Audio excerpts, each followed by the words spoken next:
Subscribe to our channel and press on the bell icon so you don't miss out on our newest uploads. Hello everyone, welcome to another tutorial video. In this video, we are going to learn how we can change our Discord display name.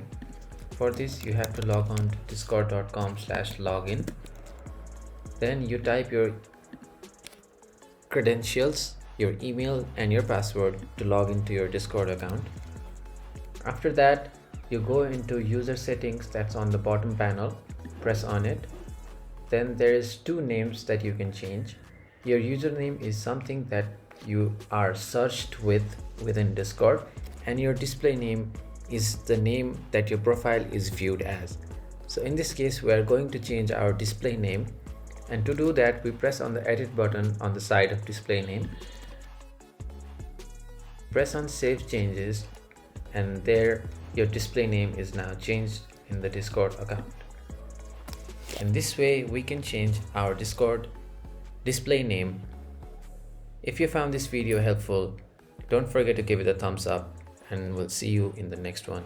Thank you for watching.